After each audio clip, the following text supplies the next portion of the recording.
Isa ka rin ba sa nagtataka? Bakit 2 taon o 3 taon o 4 na taon ka nang nagtitindahan hanggang ngayon hindi pa rin lumalago ang tindahan mo? Kung ano ang itsura ng tindahan mo nang nag-umpisa ka, hanggang ngayon ganyan pa rin ang itsura? Sisi, mag-umpisa tayo ha, mag-real talk tayo ngayon. Pero bago ko umpisa ng aking topic, pindutin mo na ang subscribe button na yan, huwag ka nang mahiya at tayo na, magkwentuhan na tayo sisi. Nagtataka ka, Titin, ilang taon na akong nagtitindahan, 2 taon na ako nagtitindahan, pero yung tindahan ko parang hindi umuusad. Parang yung display ko nung nag-umpisa ako, hanggang ngayon na 2 taon o 3 taon ka nang mahigit na nagtitindahan, ganun pa rin Tintin, ano bang nangyari? Ginawa ko naman yung sinabi mo na pag nag-umpisa ng pagtitindahan, ilang buwan muna bago mamitas o bago kumuha sa tindahan, ginawa ko naman Tintin. Nung umpisa naman, namukadkad siya. Bakit ngayon? Imbis na pasulong ang tindahan ko, bakit parang unti-unting lumulubog? Alam mo sisi, may mga ganyan talagang pagkakataon na pagkatitingnan mo yung tindahan mo, parang naisip mo, itong itsura ng tindahan ko, ito yung nung nag-umpisa ako Pero bakit hindi na dagdagan? O di ba? Tumaas na ang mga bilihin. Pero bakit ganyan pa rin ang itsura ng tindahan ko? Nung nag-umpisa ka, ang sardinas mo na Youngstown, 10. Ilang taon na ang dumaan, 10 pa rin hanggang ngayon. So, ibig sabihin, naka-maintain lang yung tindahan mo.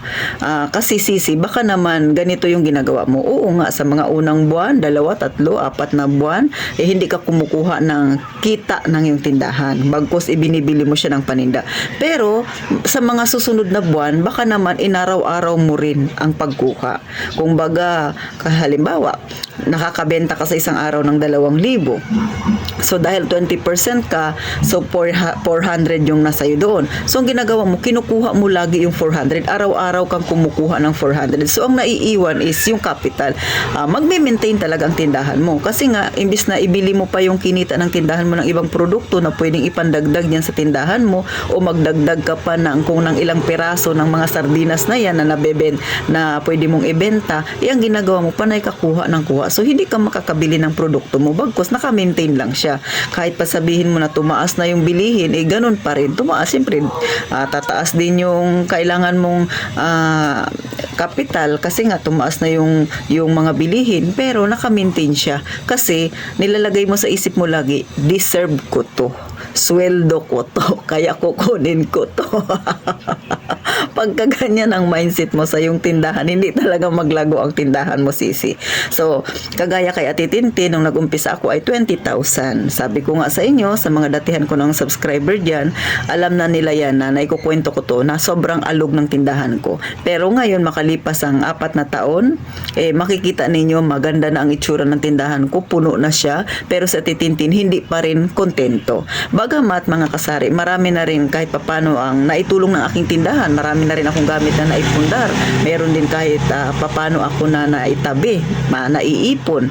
Marami rin akong nababayaran ng mga bills ko. Pero pinaprioritize ko pa rin na yung kinita ng tindahan ko ay mas ibinibili ko siya ng paninda.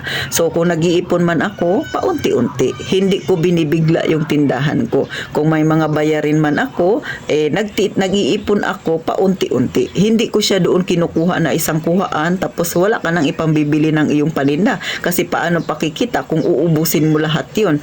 At kahit na sabihin natin na ang kinukuha mo lang naman ay yung kita, hindi naman yung kapital, anong ipambibili mo ng panibagong paninda? O halimbawa, gusto mong magdagdag ng panibagong brand ng mga sardinas, panibagong soft drinks, gusto mong damihan, panibagong mga chichirya na pwede mong idagdag sa yung tindahan, at kung ano-ano pa, di ba? Anong ipandadagdag mo kung lagi mong kinukuha yung kita ng yung tindahan? Dahil lang sa deserve ko to, sweldo ko to, Ate Tintin, yun yung kinukuha mo.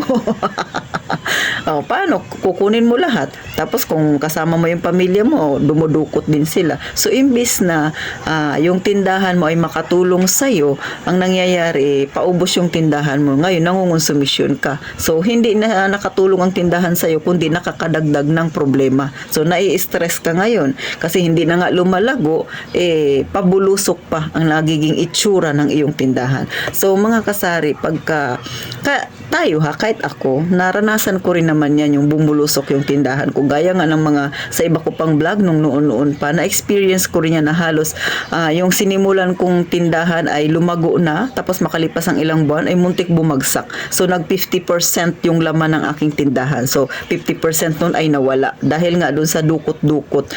Nung time na yun yung time na nag-a-apply yung anak ko, tapos pag may hihingi ng pera, kuha ng kuha, may mga bayarin. So hindi ko napapansin kasi nga yung iniisip ko, okay lang kasi bukas mayroon naman akong kikitain dahil lang doon sa words na yun ni Ate Tintin na nailagay ko sa isip ko. Kaya nung magising ako isang araw, nilibot ko yung mukha, yung paningin ko dito sa aking tindahan, mga kasari. So yun ang napansin ko. Hindi na nadadagdagan yung paninda ko, bagkos nababawasan, tapos wala pa akong pera na hawak. So meaning palugi. So ang ginawa ko nung time na yun, kasi ayaw kong bumalik sa pagiging empleyado kasi dati akong gwardiya. So ayaw ko nang bumalik doon. Ang ginawa ko, mayroon akong naipon na mga ilang alahas. So nagsanla ako. Ginawa ko siyang capital. So ngayon, proud ako sa sarili ko na nalampasan ko yun, mga kasari, yung ganung pagsubok. So si Ate Tintin nakalampas na doon. Siguro mga 2 taon ko nang nalampasan yun. Kaya hindi na ako papayag na mangyari pa ulit sa akin yun. Kaya nga na-share ko to sa inyo kasi baka isa ka rin sa nagtataka bakit yung tindahan mo imbis na lumago pabulusok, paurong, o kaya naman ay maintain lang, hindi lumalago. Kasi ganun yun, mga kasari, pag kuha ka ng kuha sa tindahan mo ng yung kinita, tapos hindi mo nababantayan, instead na yung kinukuha mo ay ibinibili mo ng paninda para mas makatubo pa siya, ay hindi na lang, kaya naka-maintain lang yung tindahan mo. So ang mangyayari niyan, minsan may mga bagong paninda na gusto kang bilhin pero wala ka ng pambili kasi yun lang, naka-maintain lang kung paano ka nag-umpisa nung nag-umpisa sa pagtitindahan mo, yun at yun pa rin ang nagiging laman ng tindahan mo kasi nga hindi siya lumalago. So sa mga may tindahan na kagaya ko, iwas tayo doon. Isipin natin na yung tindahan natin magiging buhay yan kapag ikaw na may-ari ay maingat sa paghawak ng pera. So paano, mga kasari, sana kahit papano yung aking na-share sa inyo makagising ng kaunti. Bakit ka nagtataka ganyan ang itsura ng tindahan mo? Sana makatulong, mga kasari, at sana po kahit papano ay gumising-gising tayo para hindi naman malugmok ang ating tindahan na ating pinaghirapan. Sa mga kagaya ko dyan na dating empleyado na ayaw nang bumalik sa pagiging empleyado, pagsikapan mo, sisi, na wag mangyari sa iyo yung mga nasabi ko na yung paglubog ng tindahan o kaya yung tindahan mo ay naka-maintain lang kasi walang pag-asenso sa ating tindahan. So sayang naman, ilang taon ka nang nagtitindahan tapos ganun pa rin. So ituloy lang natin ang laban, hinay-hinay sa paggastos, huwag uubusin kung ano yung kinita ng tindahan, bagkus iubos mo, ipambili ng iyong paninda para mas kumita pa. At syempre mag-isip pa ng panibagong sideline na pwede mong idagdag sa iyong tindahan. Hanggang dito na lang, mga kasari, at sana sa susunod na topic na titintin makasama ko kayo ulit. At syempre pa, press nyo na ang subscribe button na yan. At gaya nga ng lagi kong sinasabi, mag-iingat tayong palagi, mga kasari.